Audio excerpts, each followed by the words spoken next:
Chaudhury, the managing editor of Tehelka.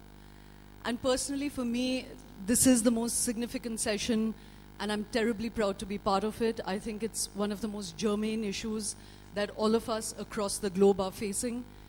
The session is titled Taming the Gods, Politics and Religion across the world. The title draws from a book that Buruma, an extremely influential political writer and journalist, has just published, Taming the Gods, Religion and Democracy Across Three Continents. This particular issue of religion and politics and how the two are related in our personal and public lives is something that is... Okay. That was prophetic, the voice of God. It is of extreme urgency, certainly in India, where every day we are fighting to find the balance of how politics and religion can coexist in a secular democracy. It plays itself out through the Middle East, where extremely theistic societies are trying to get themselves secular constitutions. It's playing itself out in established secular democracies like Europe, where they have to assimilate newer and newer communities, and which threatens or challenges their own established values, brings back wars, cultural wars that they thought they had already been through. And America, again a big riddle, the bastion of the free world, but extremely religious in its own DNA. And across time and across the contemporary world, we are trying to find that balance. To understand that in many cases the balance can't be found, to talk about the many disruptions and violent disagreements that are arising out of it, and to look for some solutions. Today I have an incredible panel. Ian, who I've already said is one of the most influential political commentators and journalists of our time. There's Ahdaf Souief, a novelist from Egypt. One of her books, Maps of Time, was shortlisted for the Booker. But I really want to salute Ahdaf because unlike perhaps many of the writers in India, Ahdaf has a position where she says sometimes when societies are in great turbulence and turmoil, fiction writing can be a kind of luxury because you need to take a story and lock yourself in a room and let the story germinate, gestate, yield its truths to you. But very often you need the intellectuals and writers of your time to be citizens first, to articulate the stories as they're happening, interpret them, make them visible so that societies can respond to them responsibly. I also have Reza Aslan, who is also a writer and a commentator of Iranian origin, now based in America. His book, No God But God, makes a very interesting argument. Reza has become a very important voice in America, where Islamophobia is growing by the day, where he argues that if you engage with moderate Islamists rather than outlawing all of them, it's a better option. He also says that one should not engage and fall into the trap of arguing of getting involved in a cosmic war, which is what jihadists really is the framework of jihadists, and everyone's falling into that trap. And we'll talk to him more about that. And then I have Garton Ash, declared one of the 100 most influential thinkers of his time. More importantly, somebody who sees himself as writing the history of the present. And much of Timothy's work is he's a professor at Oxford, but much of his writing is about interpreting in deeper ways events as they unfold. He's also part of an extremely important project, the Freedom of Speech Debate. It's an online project that he's hosting. If you go to it, you'll find that there are incredible examples and arguments that have arisen on that. And in many ways, that is extremely germane to the discussion about religion and politics. I'm not going to ask any of them to really give an open set speech. I wanted to enter this immediately with a kind of interactive conversation. Because the landscape is so vast, Ian has written about China, Japan, Europe, America. It's too vast a landscape. I thought we'll focus a little bit on Islam because in a sense that is the common thread that concerns everyone. In all these societies, religions and communities are constructing themselves and positioning themselves in dialogue or in opposition to that. So that's a kind of narrow framework within which we look at it, and I'm sure many other conversations will arise out of that. So Ian, first to you, I wanted to ask you that in Europe, you know, you have a very peculiar paradox now, which is the paradox of liberalism. In wanting to protect liberal values or Enlightenment values, Europe actually is becoming extremely illiberal, incapable of integrating or respecting other cultural and communities and religions, particularly Islam.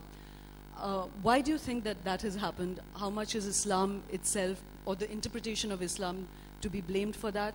And what is the way forward?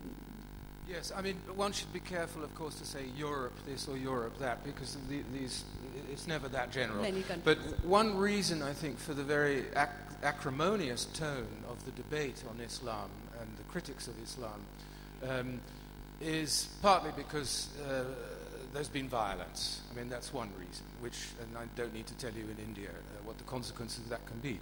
The other reason is that there was a generation. People forget how religious many European societies, including the one I grew up in, were until very recently. And there was a generation in the 1960s who were often students then, who in many ways reacted against the church, who reacted against tradition of all kinds, and as they saw it, liberated themselves, which led to more gender equality, gay rights, all these things. And there is a kind of rage amongst some people of that generation who thought of themselves as leftists, multiculturalists, defenders of the third world, and so on and so forth.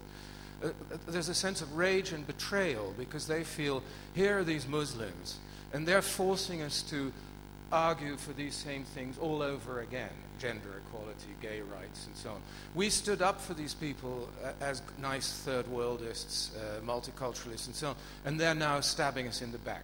This was very much, and the watershed moment was the Salman Rushdie affair. And because Salman Rushdie himself, after all, had seen himself as a leftist defender of the third world, the non-Western culture, and so on and so forth, and there were, without having very much in common with the people who burnt his books, and then felt this betrayal. Ian, I'm going to come back to explore whether this is the correct response or there are other responses that Europe, using that term very loosely, could have had. But Timothy, I wanted to come to you. Yourself were in a bit of a firestorm recently with a BBC interview where, you know, you said that it was possible to put up satirical plays or programs about Christ, but that everyone would hesitate to put that up on the Prophet because the response to it would threaten violence. You know, being somebody who's arguing for free speech, how do you think that these asymmetrical responses to religion can be managed within a democracy? Well, actually, it wasn't me who was saying that. It wasn't you who said that, the BBC General. It was Mark Thompson, the Director General of the BBC, who, in an interview on freespeechdebate.com, which is a website you mentioned, which I encourage everyone to come and visit, I said to him frontally, you know, you had this whole huge row about the portrayal of Jesus Christ as a sort of overgrown baby in a nappy in a rather absurd soap opera called Jerry Springer, the Opera. And I said to him, but hey, look, and he defended that, and even though he's a devout Catholic, and I said, but hey, look, you wouldn't, you know, in a million years have done something similarly satirical about Muhammad. And he sort of hesitated and said, well, actually, no, we wouldn't have. And there is an asymmetry there.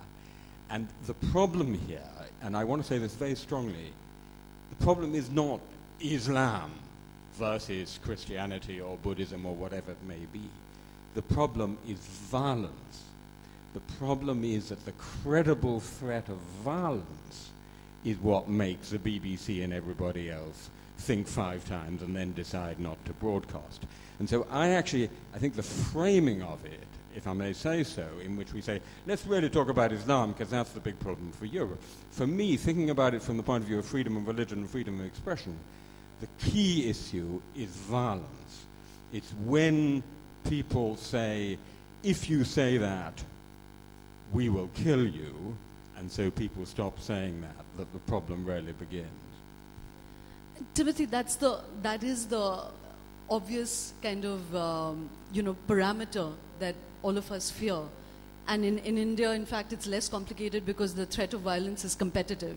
Everybody says that they will be violent. I mean, that's the point. If you succeed, if violent Islamists succeed, then if I'm a Hindu or a Buddhist, or even there was a conservative Christian columnist called Stephen Glover who wrote a rather ludicrous sort of chuntering column in which he said, well, it's awful that these Muslims threaten violence, but on the other hand, one does rather wish that us Christians would stand up for our faith like that. One does have a sort of sneaking admiration for it.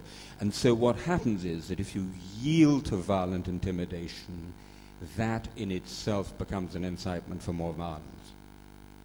Yeah, so my question to that would be, before I come to Reza and Ahdaf, is that what would you advocate, Timothy, in societies where belief, and it's easy for those who don't believe to have a rational response to belief, but those who really believe things with great passion, and that again will have cultural differences.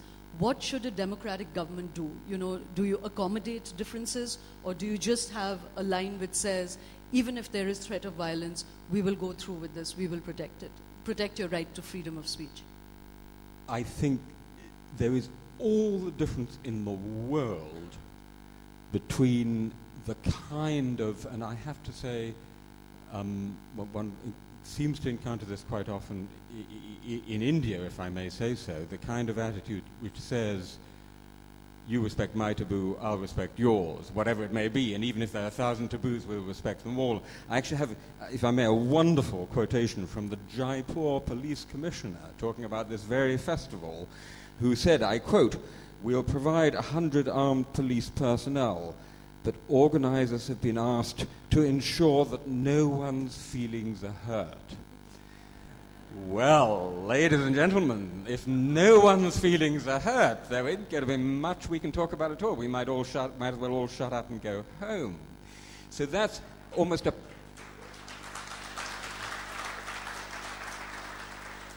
That's almost a parody of the extreme version where you say, respect requires that I don't hurt anyone's feelings.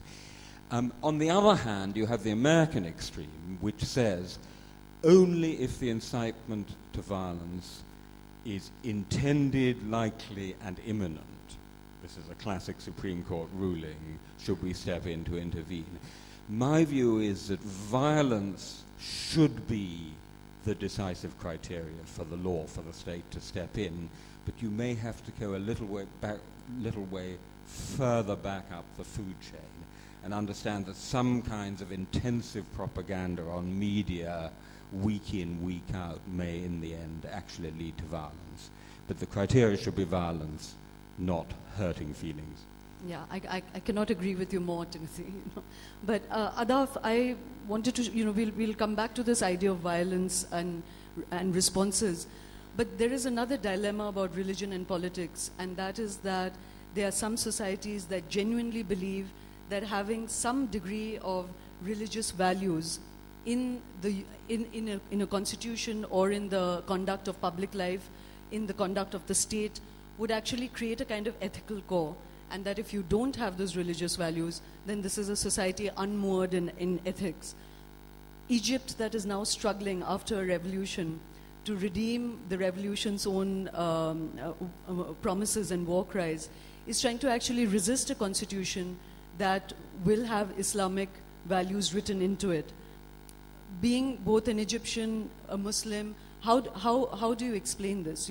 Would you like a society that had moderate Islamic values written into the constitution, or would you like a constitution that is secular in its values completely? I think it's really, I think that a question can only be answered if one is aware of the context. So in Egypt now, we've had a revolution, as you say, and we have had a new constitution pushed through, despite actually the wishes of a lot of the country. The point to note is, A, that it's not the first constitution that Egypt has had. This is constitution number 5. And that it is, I wouldn't say that the problem with it is that it talks about Islamic values. I would say that the problem is that we feel that it is written in bad faith, and that language which can be interpreted as the language of Islamic values is in fact so ambiguous and so wide as to be put there, we believe, in order to pass through it whatever laws the government sees fit. So when the Constitution talks about the family being the essential unit of society, and the shape of the Egyptian family is guaranteed protection by the state and by society. Now, what does this mean? What is this actually preparing us for? Why does it need to be written into the Constitution? That is the kind of thing that we have problems with. And I think also that at the heart of the issue, I think two things. One is, I dislike talk of moderate Islam and moderate Muslims and how everybody should reach out to them as though there were a continuum, and if you were a little bit Muslim, then you're fine, you're really almost Western, and if you're very Muslim, then you're problematic because you're fanatical and prone to violence, and somewhere in the middle is the moderates. I don't think it works that way at all, and I think you're a Muslim, and your level, as it were, of religious commitment is really nothing to do with how you conduct yourself politically. It's not a reflection of that. And so you can talk about fanaticism. You can't talk about a moderate fanatic, for example. Do you see what I'm... And the other thing, the final thing, is that the real reason to distrust all this talk is that it really is a smokescreen for something else. The fact is that in Egypt we had a revolution which was under very, very clear headlines, that it was about freedom, i.e. freedom from oppression, torture, etc. I.e. it was about really human rights. And it was about social justice, which really implies a rethinking of the relationships of power within society. In other words, it's an economic ideology agenda. So to have the Muslim Brotherhood come to power and to have them actually now clearly be advocates of an economic agenda which is even more to the right than the regime which we have just overthrown is, of course, completely unacceptable. But in order to pass the measures which would implement their very right-wing policy, they are trying to distract the country with talk of Islam and with identity issues which are really not at all on the agenda of the country. And that is the reason to distrust all this. Ahdaf, I completely agree with you that one can't have a kind of barometer of how religious you are and what is the level of religiousness. But I'd just leave one thought with you before, and go to Reza, which is that maybe when you're a moderate believer, it means that your commitment to the rights of the community or your cultural identity is slightly less, absolute, rather than your commitment to individual rights. I think the real fight between democracy and religions of all colors is the privileging that you do to individual rights versus the rights of the community or the family or any other social construct. And that's something that I'd like to come back to you about. And Reza, taking on from what Ahdaf just said, you've been advocating that one should engage politically with, what she said, the term she dislikes, moderate Muslims as versus the extremists. How would you define a moderate Muslim, particularly in a political context? I don't use the term moderate Muslim or extremist Muslim. I have the same problem with it as Ahdaf does. I think that on all religions, the real dividing line, as Timothy said, is violence. Do you use violence to promote your ideas, or do you use peaceful methods? I don't care if you believe that every single word of the Quran is the actual words of God spoken in Arabic, eternal and unchanging. Who cares if that's what you believe, as long as you're not willing to use violence to espouse those beliefs? So that's the only difference that we are talking about. That's the only dividing line that matters. But the fact of the matter is that when it comes to the role of religion in politics, absolutely I am an advocate of Islamist participation in the political process.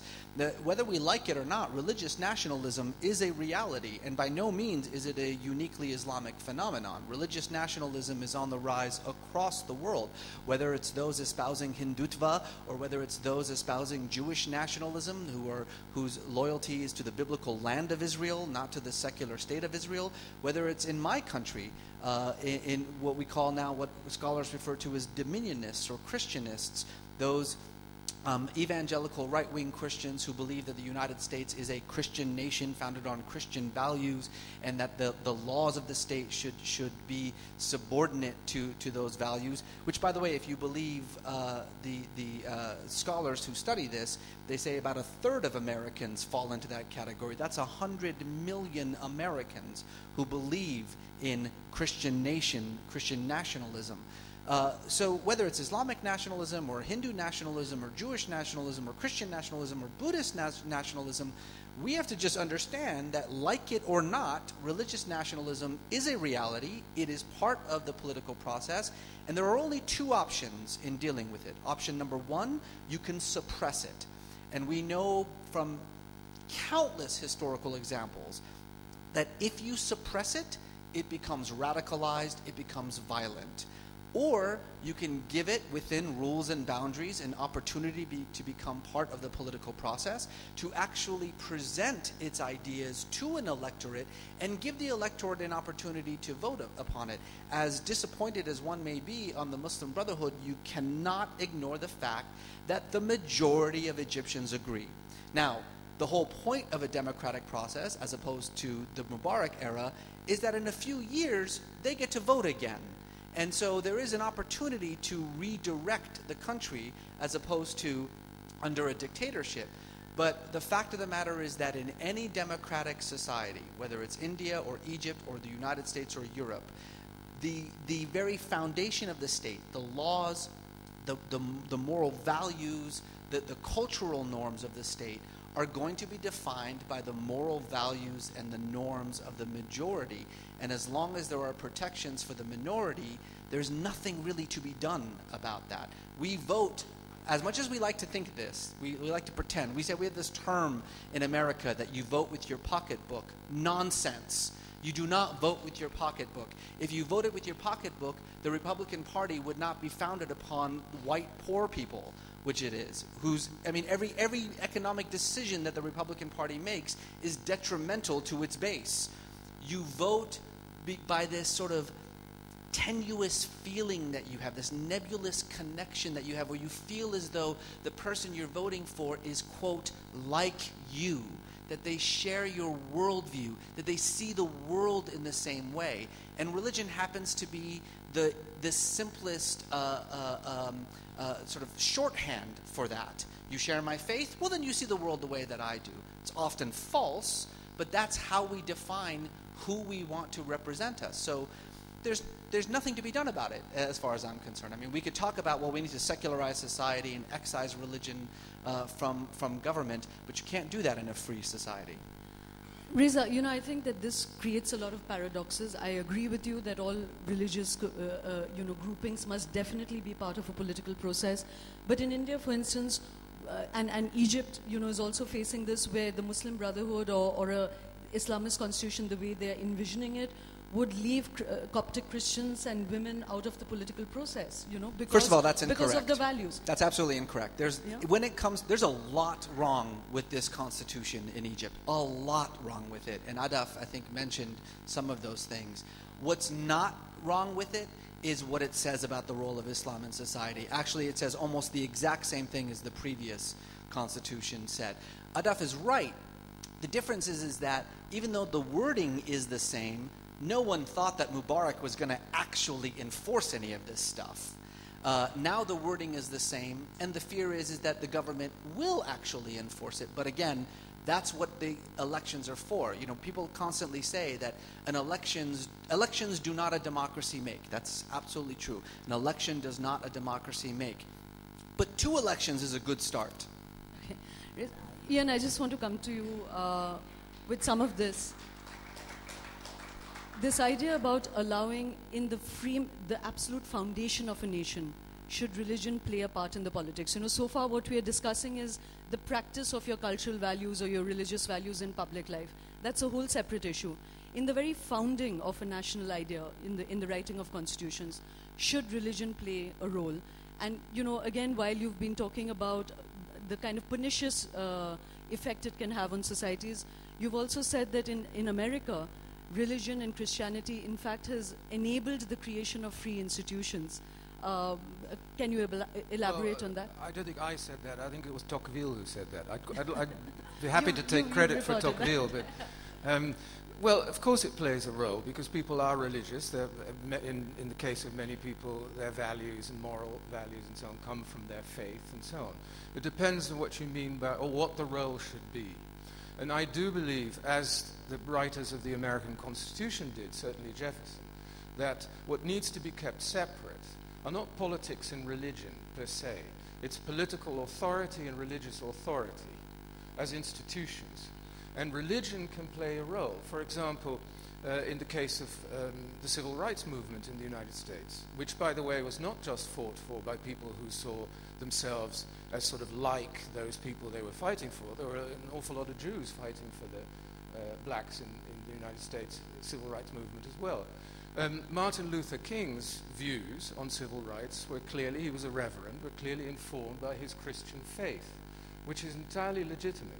I think the problem is that religious faith can underpin the political views that people have because they are moral. What should not happen is that that religion impinges on the argument in the sense that religious authority is invoked to make the argument. And by that I mean is that if you vote, for example, argue as a Christian, even as a reverend, for the civil rights of blacks in the United States, the argument should be on a level that can be rationally argued even by people who don't hold your faith, which is very possible. What cannot be done is to say, you have to agree with me because God says so, which is more or less what the Pope is telling us to do. No, but Ian, what happens when some religious or cultural values contradict the freedom or the beliefs of others' values? In a country like India, plurality is the basis of our nationhood, but if the Hindu right had been our founding fathers rather than those who were, I think the DNA of this country would have been different. Not because they're not good things in Hinduism, I'm not talking about Hinduism, but the Hindu right, there are many good things. But essentially, they would have wanted instant assimilation of every other cultural group in the country to first declare themselves Hindus. Now, I'm asking you, all of you, how do you reconcile those differences?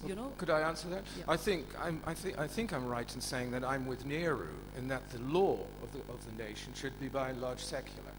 And so, as long as people don't break the law, they can have values and customs and so on that others might violently disagree with. But so it's a question really, and I think that one of the problems in India was that exceptions started to be made. I think it was under Rajiv Gandhi, and that when people can make exceptions under the law for their own community, then the majority is going to say, okay, well, why can't we have those rights? And so I think the law has to be abided by everybody and should be secular. Ian, that's still a cop-out in the argument, because I'm still asking you, how do you define the law? On what values do you define law? When you say secular values, what are they? So we are obviously moving away from any conception of religion, because most religious ideals play themselves out in terms of restricting women or restricting other communities, other faiths, other beliefs in the practice of religion. So I'd like you then to commit that what are these secular values? What should the law be about? And from what is it drawing? What is the pool? Well, there is no universal formula for that, but I would say the same thing I said about political discussion, that it's perfectly legitimate for laws to be based on certain moral values which are there, but they should not be based on is the word of God. I mean, something should not be law because God said so, or anybody's God said so. And would be my definition. So the opposite should be true, and that would be my definition of secular law. Yeah, sure. If I could just come in on that. It is many people here probably watched Obama's inauguration, And it was amazing how prominently God, one particular God, featured in that inauguration of the president of a supposedly secular state according to the First Amendment. I mean, much more than in a country like Britain, which has an established church, but God never gets a look in. But the key distinction here is actually between two different kinds of secularism. The secularism of Voltaire, which says basically we want freedom from religion, and the secularism of John Locke, which says we want freedom for religion. The secularism of Voltaire is realized in France, which is basically established atheism, established irreligion. No Christian crosses, no hijabs, no kippas, no religious symbols in anywhere in the institutions of the state. Okay, so the established religion is atheism. I myself think that's a bad idea, and that's one reason not just Muslims, but many religious communities have such a problem, particularly in France. The right kind of secularism, it seems to me, is a secularism, as it were, of John Locke, and in its best version, a la Nehru, I think also, of the founding fathers of this country, which is a level playing field in which all religions can compete in the public sphere, but you're also free to criticize calmly, rationally, the content of those beliefs. So we have on the website, freespeechdebate.com, this guiding principle.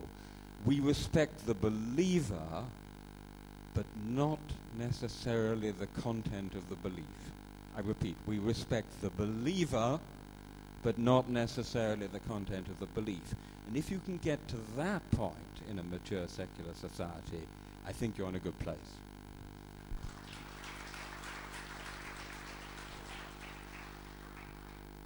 Reza, I wanted to come back to the practicals of this, which is that in India we have a strange conundrum that although our constitution is based on the value of secularism as Timothy just defined it, where it's freedom for all religions, in the practice of electoral politics, inevitably electoral politics is played through religious and cultural identities.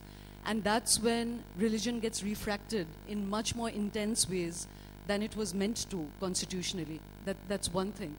The other is that the suppression of, in India, the suppression of all religious conversation or from the life of government and public life, which is what Nehru and people urged, the left historians have all urged, which is to just bleach religion out of public life, actually created its own, counter-demon, which was the rise of the Hindu right in an extremely militant way, So when you're arguing for allowing this place for religion, even in competitive politics, how do we guard against the fact that eventually it will get refracted in its most conservative form because of electoral politics?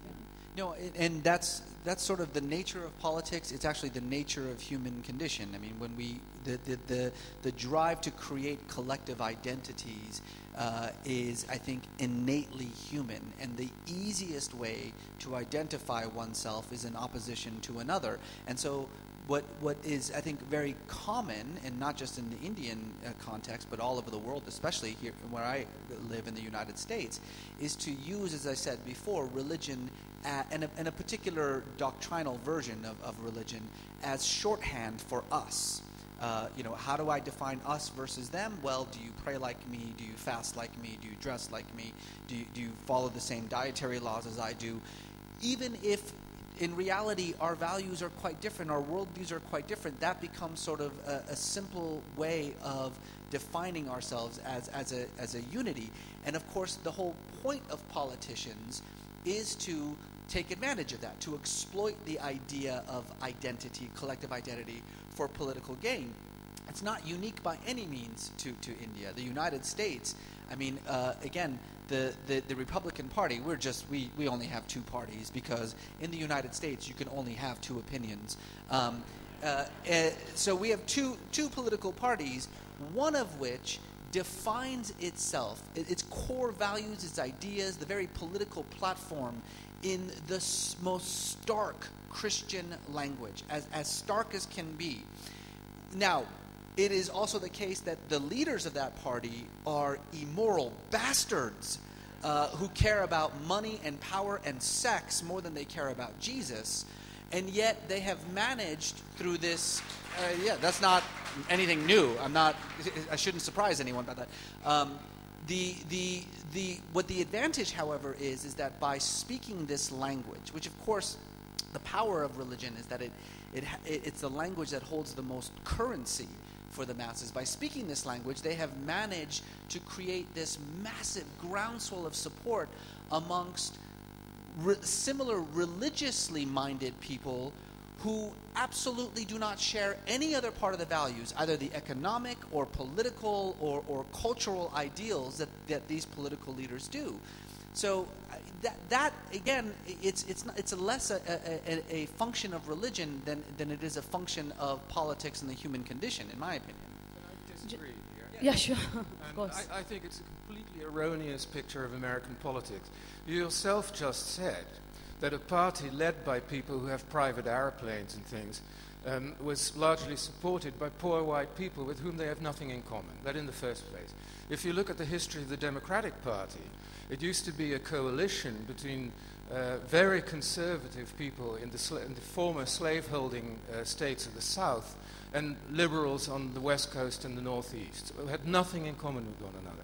In other words, the two-party system is actually based on the concept that parties are very broad churches that unite an awful lot of people who have nothing in common with each other.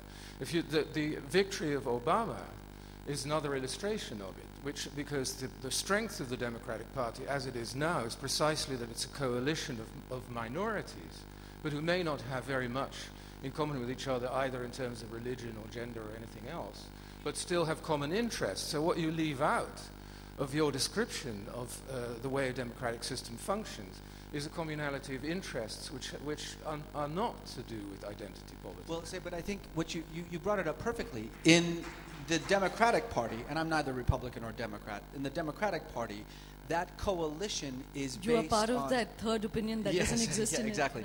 America. That coalition is based on those who are frankly not Republican. I mean, to be perfectly honest, the thing that Obama's coalition... False consciousness. I have to stop this becoming a debate on American politics.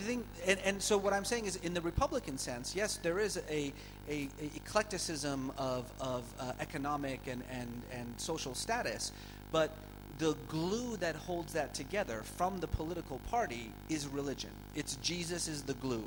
And so why do you vote for someone whose economic principles are so detrimental to your own? It's because of religion. It's because religion. You mean because he creates was a this sort Mormon, of and so they identified with Mormonism? Is that what I'm afraid I agree with Ian. I think we're on a siding to nowhere here, because I think that's simply completely wrong. I mean, what holds them together is a hatred of big government, not a love of big God. Timothy, as I said, I'm not going to let this become a discussion on the finer points of two-party system in America, because then I can start a whole debate on the 200-party system in India. I suggest reading the Republican platform. No. So I have to cut you off here. Ahdaf, and I'm using Islam, as I said, only because it was the one thread that, I would have loved this to be a conversation on India so that our audiences would, vibe with it even more. But because this idea of violence has come up again and again, at this moment in time, and actually all our religions and communities have been have been guilty of that. But at this moment, why do you think that those, you have to forgive me because I don't know how else to identify them, those who deeply believe that they are, conservatively, the conservatives in Islamist conservatives, why do they take recourse to the language of violence more than, say, the outraged Christians in America or anywhere else or in Europe, Why is it that Muslims are expressing themselves, injured Muslims are expressing themselves through a language or a threat of violence? What do you think has created that? I honestly don't know. I don't speak for them at You're all. Not for them, as an interpreter, I think that these are political grievances which are really clothed in the dress of religion, because it's it's convenient and it's a good sort of identity vehicle. But the issues are essentially political. And I think if I could just go back to what we were talking about earlier, I think that I think it's a shame that we are at a historical moment where societies that are really, really old societies, I mean, India is a very, very old society, and Egypt is a very old society, and perhaps even more kind of like self-identifying as a society because it's been one state with known borders and so on for about 7,000 years. And necessarily because it is so old and because it has seen so much history and seen so many different peoples sort of come and stay and go and bring with them their cultural influences and their religions and so on, it's an incredibly diverse and pluralistic society which was not finding it a problem to live with itself, really, for a really, really long time. And it's only recently, and because of a rupture in their sort of organic historical development, a rupture that happened in the 20th century, or let's say for some of them in the 19th or earlier, that at the moment they're being forced to re-describe themselves in almost binary terms, which are not natural to them anyway as societies. And I think that is sad, and I hope, and a great many of us hope, that in Egypt today we are somehow going to be able to overcome this and to sort of see our way past it and see our way to redescribing ourselves as pluralistic. And I think it's really interesting that, I mean, coming from within Egypt, talk of Islam as one thing is just completely, it's a non-starter. If you look at Egypt today and look at the different Islams that are vying for attention, so among the groups that politically, that define themselves politically as Muslim, you will get the Muslim Brotherhood, and you'll get the Salafis, the Muslim Brotherhood, and you'll get the Salafis, and you'll get the Jama'at Islamiyya. Now, these are three very, very different kinds of organization, implying different kinds of belief and different kinds of dogma. Beyond that, you have the Sufis, who are an incredibly huge number and a big force in society. And then you have Al-Azhar, which is the established church of Islam, of Sunni Islam, not just in Egypt, but all over the world. So there are 5 self-identifying strong Muslim currents. Which Islam is it that we're talking about? This all has to be sorted through. It should be pointed out that the first suicide bombers in our own time were Hindus, namely the Tamils in Sri Lanka, before the Muslims started blowing themselves up. Yeah, sure. As I said, the landscape. So, before I open this up to the audience, there's just one quick round that I wanted from all of you. One question to you, Ian, is that, in this era of globalization, when economically every country is pushing for globalization, the inevitable fallout of that is the great movement of cultures and communities and values across borders. What is going to be the best, in your mind, the best way to manage this within democratic societies? If you're going to urge globalization, there's going to be movement of cultures. How are people going to coexist? What is, in your mind, is there a best formula that is already underway, or is there one that we can, sort of aspire to? Well, I mean, it's the kind of question to which one can only give a glib answer, because it's too complicated. Nor is it the first time that we've had these great movements. I mean, cultures have moved all over the world forever. But I would simply... not through such well-defined nation states, No, well, I think our concept of citizenship will have to shift, and that in Europe, traditionally, citizenship in the modern European nation states was very largely based on geography, on blood, on poetry, on shared history, and so on. And the American idea, or the idea of citizenship in the New World, is much more based on the concept of common citizenship, and a political concept. I think that's something that Europeans will have to move to more and more. And for the rest, I would just repeat, I think what we have to demand of all citizens is that they abide by the law and not use violence to impose whatever values or beliefs they have, but they should be free to live according to those values and beliefs as long as they don't break the law. Not necessarily encouraged. I think multiculturalism as an ideology is dead. the idea that it's somehow a betrayal of your roots and culture if, as a member of an immigrant community, you assimilate to the majority culture. I think it's perfectly fine if that's what you choose to do. I don't think people should be encouraged not to do it. And so what do you think is for, just to make it come alive, what do you think in our contemporary world, what is the worst or most pernicious example of the mingling of religion and politics? Oh, God.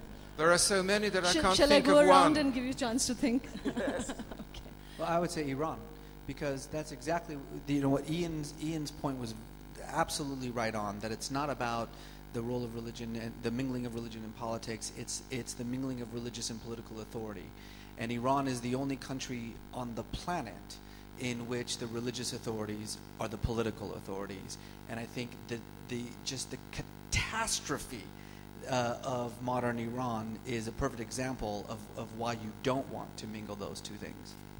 But equally, we could talk of China or others where you have secular authorities that have been catastrophic, and that's not really the domain of religion either, But Maoism was a form of religion.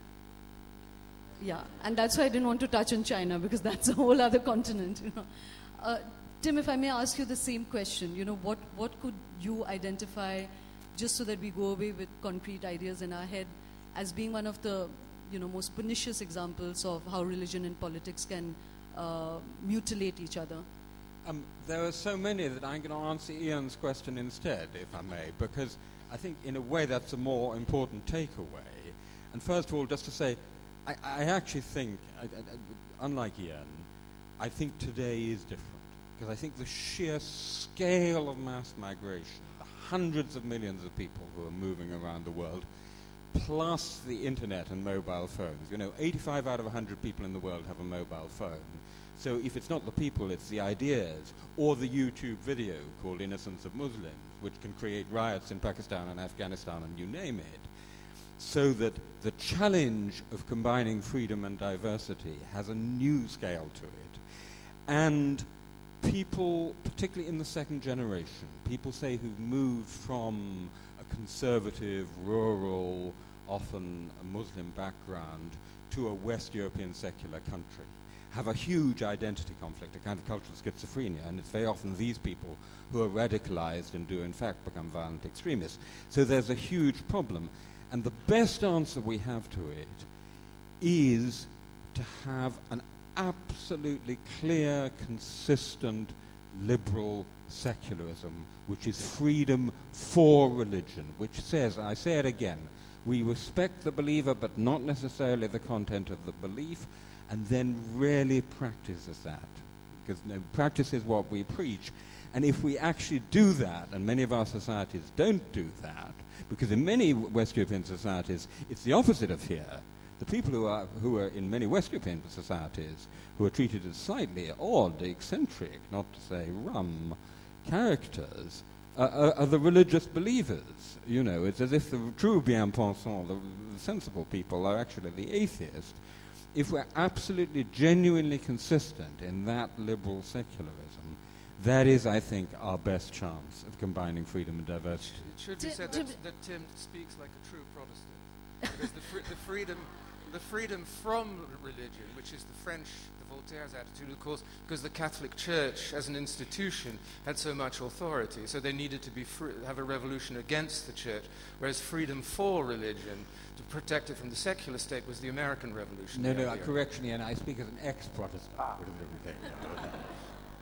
Ahdaf, did you want to say something? Because I think if you're looking for a pernicious mix of religion and politics, you can look at Israel, where you have a prime minister who would urge the settler youth to go and grab the hilltops, and at the same time, as using the settler movement as a cat's paw to take more and more land from the Palestinians, they would pretend to be hold democratic values and so on, and where even tax laws within Jerusalem, for example, are subject to whether you are Jewish or not Jewish. And so really, I think that is probably the best example, the clearest example we have today of how the mix of religion and politics can actually lead to dispossession as well. Except that Jewish is not, I mean, I don't want to defend the Israeli government, but Jewishness is not defined by religion.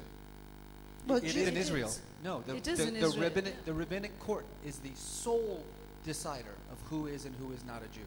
I'm sorry, I'm running out of time. Tim, I just need you to clarify one thing before I open this up, which is that when you said this about freedom for religions and not from religion, I'm still unclear about how, and you're all saying obey the law. I'm still asking you that would we be comfortable in societies and countries where the law itself restricts the freedom of women and of other communities or, of gradations of believers?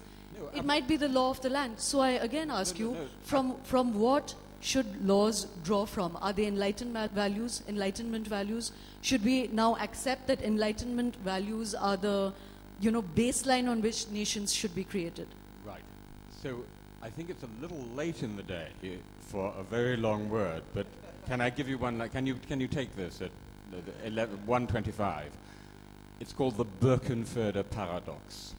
Wolfgang Birkenförder is a German legal philosopher, and it's a well-known paradox. And the paradox is this: that the genuinely liberal secular state, which is of course what India by its constitution is, cannot itself actively defend the values upon which it depends for its own continued existence, because the obligation of the secular state is to be neutral vis-à-vis all positions, all religions, including those with which it might disagree. And that is the paradox with which the liberal secular state has to live, because it cannot take sides in that competition, otherwise it ceases to be the neutral secular state. But the fact is, though it's a paradox, it can be done.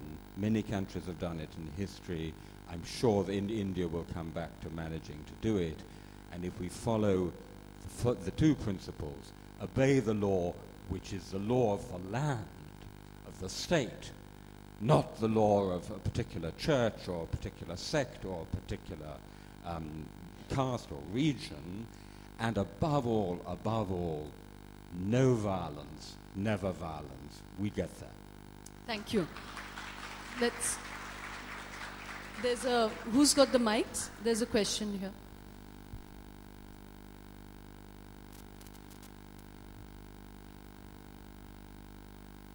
Hi, my question is for... Can you just speak a bit louder? Okay, my question is for Jan and Reza. So, when you say in the for incorporating values of religion, while forming the constitution or while forming the laws of a country, in a country like India, we have, we must understand that religion has become just a parameter for separating people, for segregating people. So, in India, we have so many parameters like caste, reason, people speaking different languages, and then races. So, they have their values, they have their... Can you just... So my question is that, we can't take all these parameters while making the laws and the constitution of a country. So you're asking the question that I was asking earlier, that on what values should constitutions of countries like India base themselves? It should be considered by let me just take a couple. Let me take a couple more. Yeah. Looking at the current trend in India, anything pro-Hindu is considered as communal, and anything anti-Hindu or anti-majority is considered as secular or fashionable. So my question is, do you think in Indian politics, secular is a highly abused word to misguide young and fertile minds? And my question is directed to Tim, Reza, and the Madam Moderator, if she may. Okay, should we take those two before?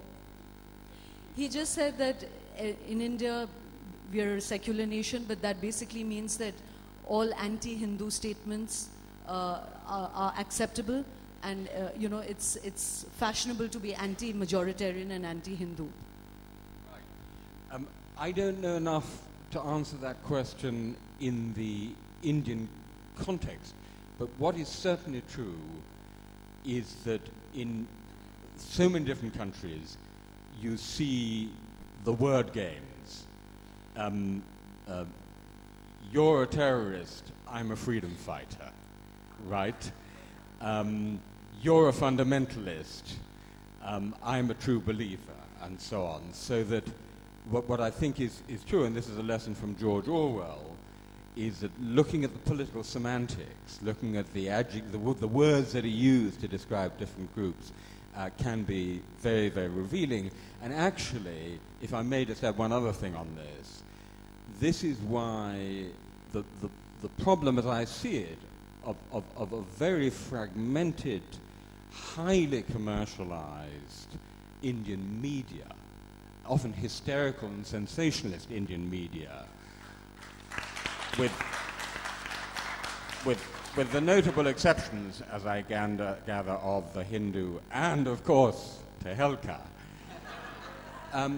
is that you actually don't have something which is essential for a liberal secular state, which is this kind of relatively neutral public sphere in which language is used consistently and with great care, as it is, if I dare say so, by the BBC.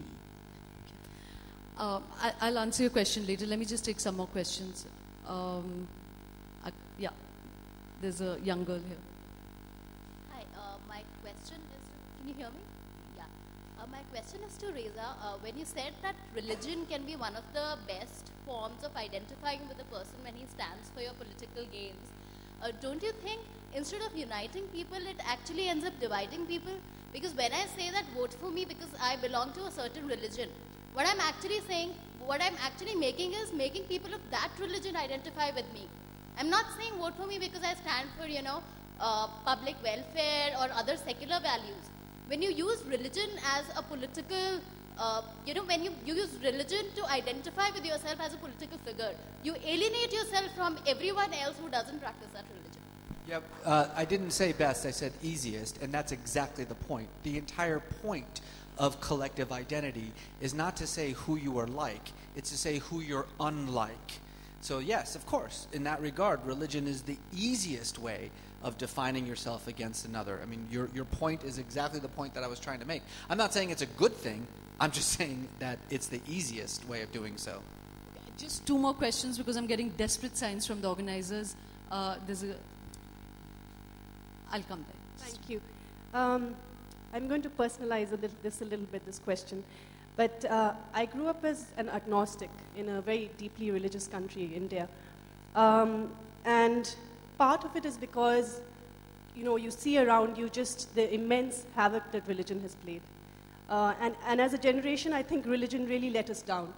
I'm speaking for the generation of the 90s that I grew up in when I was a young student. But something strange happened over the last few years, which was that I have in fact become a believer. But that belief has come from a very deeply private space, entirely private. And what you realize when that happens is that you actually don't need an arbiter between you and God. Whatever that energy is, you can call it an energy or you can call it God or whatever you want to. And so that essentially renders a lot of people jobless. Various but the question being religion. about religion and politics. So my question is, if that truth is staring you in the face, that you don't need an arbiter between you and God or this energy, then this is for all the panelists, what do you really see as the real promise and value of religion? If I may answer that, Divya, if everybody felt this, we would have no problem. But as you just said, this is a very individual and a very wonderful awakening in you, but that's clearly not shared by the, many millions out there who feel it in much different ways and would like to impose it on others. On the contrary, what she described is the quintessential trend in religiosity of the 21st century. Anti-institutionalism in all religions is what is on the rise. Now, that's part of why there's so much conflict and fighting going on. It's not institutions that are fighting with each other. It's individuals who are now defining for themselves outside of the institution what religion means. And when you have 1,000 different definitions, that's where the conflicts come. Can I just add something very quickly to what I thought was a very moving comment, but if I may firstly very quickly to Reza, like all generalizations, one immediately, if you come from Oxford, you think of the exception. And you said religion is the thing which is easiest to polarize yourself about. Well, that's not true of us, because our religion is so lukewarm that nobody could polarize themselves around it at all, so that actually the easiest way of defining yourself as being English is simply to say, I'm not French. And that's entirely sufficient. But more seriously, to your point, I think that kind of religious belief commands respect even from the total unbeliever. Unlike the organized, politicized religion. You know, there's a saying from the Protestants' Bible against, by their deeds ye shall know them. And you can have huge respect for someone's personal faith and how they express it, even if you don't share it at all yourself. There's someone at the back, and I'm sorry, that'll have to be the last question. Yeah. No, there's right next to you. Thank you, Shoma ji. Well, the other day I saw a religious preacher on TV. He was telling his followers that religion was invented to make us less barbaric, more civilized, more advanced. In the present day, we are less barbaric, more civilized, and so advanced that we even have the nuclear bombs. So my question is, in the atmosphere of so much politics, is religion still a relevant force? That's too vast and general a question. I'm just going to take one more. Yeah, okay. Let me be partial to the girls. The panelist had mentioned when fundamentalism takes the form of violence, it can be tackled through law.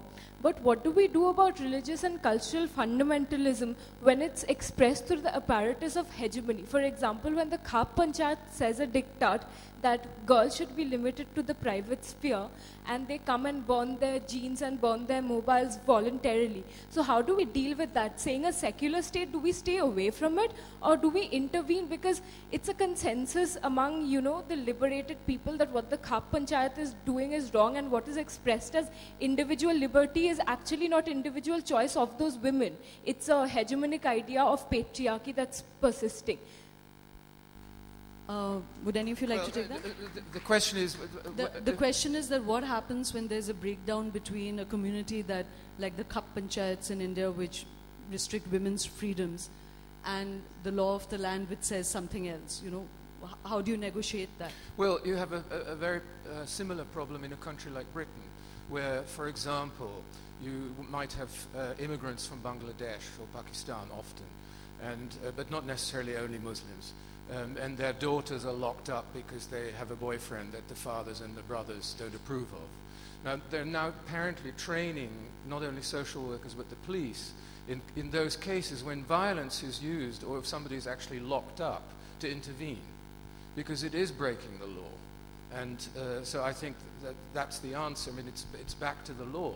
If people use violence, threaten to use violence, lock up people and so on, for reason, and even if they argue that this is their custom and their tradition and so on, that doesn't cut much ice if it breaks the law. And it shouldn't. I'm sorry, we'll have to leave it at that. That was too vast a topic to, do in 1 hour. Personally speaking, for me, in this great, dilemma of religion and politics, I feel that, in every country, the rights of the individual has to be privileged above the rights of communities and families and cultures, because those things are definable. You can access those legislations. If you don't want to abide by that, you can live by whatever gradation of cultural mores. But I think the law of the land should certainly look to the individual more than communities, and that would be one way of keeping ourselves safe. Thanks so much for listening.